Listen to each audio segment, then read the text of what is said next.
What started to be a prank turned out to be my worst nightmare, and it changed the course of my life. Sometimes, I look back in time with endless what-ifs. My anger and attitude of playing pranks put me in a mess. My name is Frank. 8 years ago, I walked out of my house excited to meet a lady I had been chatting with online, Amanda. When we met, she looked so peaceful and loving. I was happy, yet scared.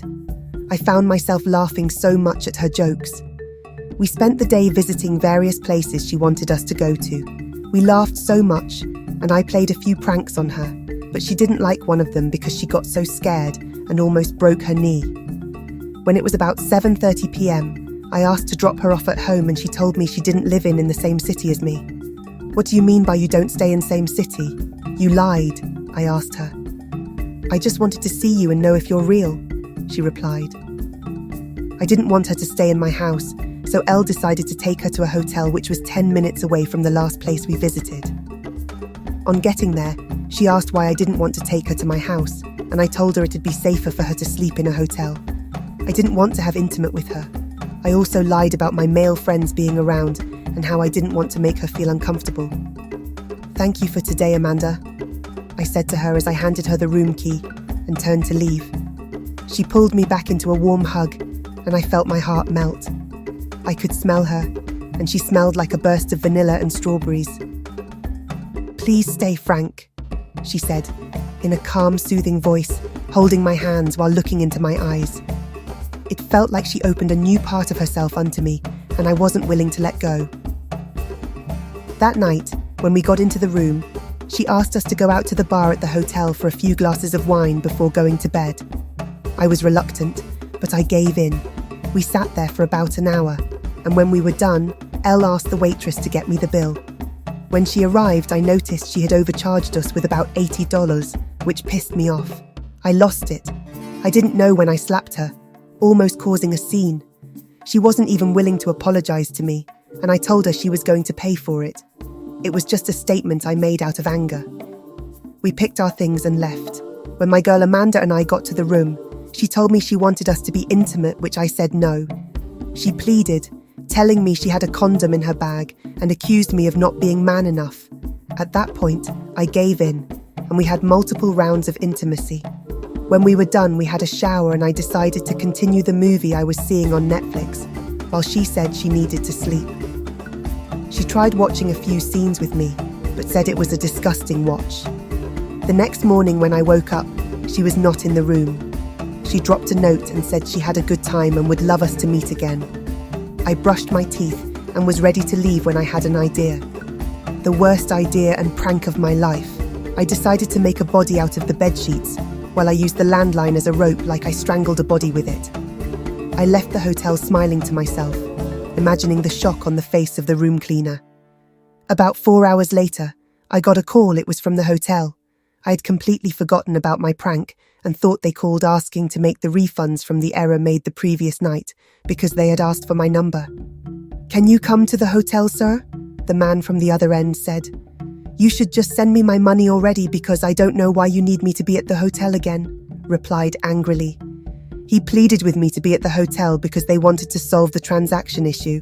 I had no idea what had happened and didn't know it was just a way to trick me to go to the hotel. On getting there, I was arrested immediately, thrown at the back of the van and taken to the police station. It clicked, and I remembered what I left in the room. "It's a prank! It's a prank!" I kept saying all the way to the station, but they kept slapping and hitting me in the face. "A prank?" one of the police officers asked. When we got to the station, they showed me pictures of the body of the waitress from the previous night. At first, I didn't recognize her, but I was told to look at the pictures again. Then it clicked. I know her, but I didn't kill her. "Did you leave your room like this or not?" the police officer asked me, showing me the picture of how I left the room. "Yes, but it was a..." He slapped me hard on the face that my lips started to bleed. "I didn't kill her." They told me they had gone through my phone, and Amanda had told them all that happened a night before with the waitress. She also told them I was watching Dharma on Netflix, and she was scared that I was going to kill her, so she ran away that morning. She told them I forced her to have intercourse with me after what happened at the bar. To make matters worse, my browser history was also checked, and they found questions such as, how long does it take to decompose a body? The best ways to commit a murder.